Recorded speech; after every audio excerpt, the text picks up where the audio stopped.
여러분, 길을 걷다가 혹은 누군가의 집에 들렀을 때 무심코 마주치는 꽃 한 송이, 그 안에 수천 년의 이야기가 숨어 있다면 어떠실 것 같으세요? 오늘은 바로 그 깊고 아름다운 비밀, 한국 꽃꽂이의 역사 속으로 함께 떠나보겠습니다. 네, 이게 바로 오늘 우리가 함께 풀어볼 수수께끼입니다. 그냥 예쁘게 장식하는 걸 넘어서 꽃꽂이가 한 시대의 정신과 문화를 비추는 거울 같은 존재였거든요. 지금부터 그 거울 속에 숨겨진 이야기를 하나씩 하나씩 꺼내보겠습니다. 자, 우리 여정은요, 크게 세 단계로 나눠볼 수 있어요. 간절한 신앙의 씨앗에서 출발해서 화려한 예술의 꽃을 피우고, 마지막에는 깊은 철학의 가지를 뻗어나가는 그런 여정이죠. 이 흐름을 따라오시면 오늘 이야기가 훨씬 더 흥미롭게 느껴지실 거예요. 자, 그럼 첫 번째 시대로 한번 가볼까요? 근데 진짜 놀라운 건요, 우리나라 꽃꽂이의 시작이 아름다움만을 위한 게 아니었다는 점이에요. 그 뿌리는 바로 종교적인 염원, 그러니까 신앙의 표현에서 찾을 수 있습니다. 모든 것의 시작은 바로 이 공양화였습니다. 지금 우리가 거실을 꾸미려고 꽃을 사는 것과는 전혀 달랐죠.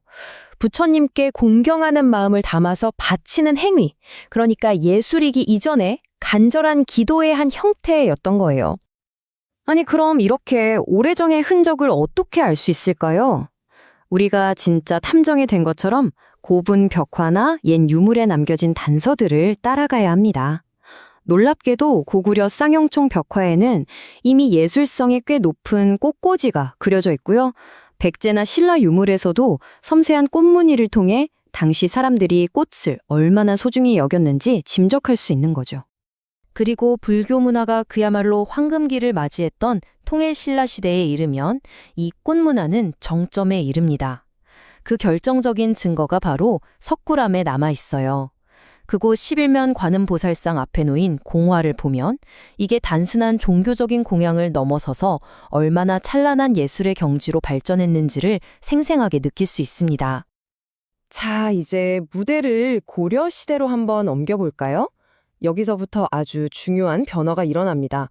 꽃이 사찰의 문턱을 넘어서 귀족들의 아주 중요한 예술 활동으로 자리 잡게 되거든요.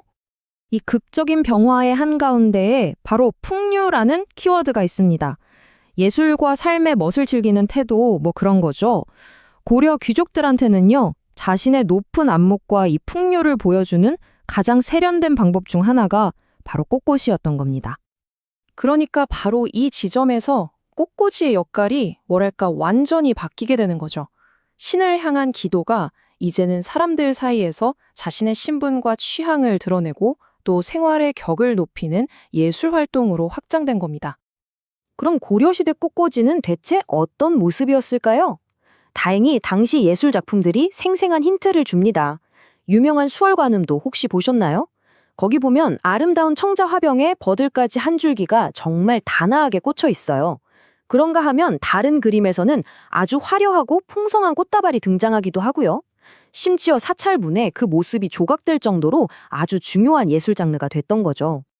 자, 드디어 마지막 시대, 조선으로 왔습니다. 고려의 화려함과는 정말 정반대의 분위기가 꽃꽂이에 스며들기 시작하는데요. 그 중심에는 바로 유교의 영향이 있었습니다. 이 둘의 차이는 정말 극명해요. 화려하고 풍성한 아름다움을 추구했던 고려와는 달리 조선의 선비들은 간결함, 그리고 그 안에 담긴 정신적인 가치를 훨씬 더 중요하게 여겼습니다. 꽃을 보는 눈 자체가 완전히 달라진 거죠. 조선시대 학자 허균이 남긴 이 한마디가 당시의 정신을 아주 잘 보여주는데요. 차를 곁들여 꽃을 감상하는 것은 최상이요, 술을 곁들이는 것은 최하이다. 이제 꽃을 보는 행위가 단순한 즐거움을 넘어서 맑은 정신으로 사유하는 일종의 명상 같은 것이 되었음을 알 수 있는 대목입니다. 그러니까 일부러 막 기교를 부리는 대신에 자연 그대로의 모습을 존중하는 거죠. 화려함보다는 꽃 한 송이가 지닌 본질적인 아름다움과 그 정신적인 가치를 담아내는 것. 이게 바로 유교의 영향을 받은 조선시대 꽃꽂이의 핵심 철학이었습니다. 근데 여기서 정말 놀라운 점이 뭔지 아세요? 이 철학이 그냥 취향에만 머무르지 않았다는 거예요. 꽃꽂이가 마침내 하나의 학문으로까지 발전합니다. 강희안이 우리나라 최초의 꽃 전문 서적인 양화소록을 쓴 걸 시작으로 여러 학자들이 꽃을 오래 보존하는 법, 화병과 조화를 이루는 법 같은 걸 이론적으로 정리한 책들을 펴냈어요. 꽃을 다루는 일이 진지한 연구의 대상이 된 거죠. 그중에서도 삽병법이라는 전문 용어가 등장했다는 건 이건 정말 중요한 이정표라고 할 수 있어요.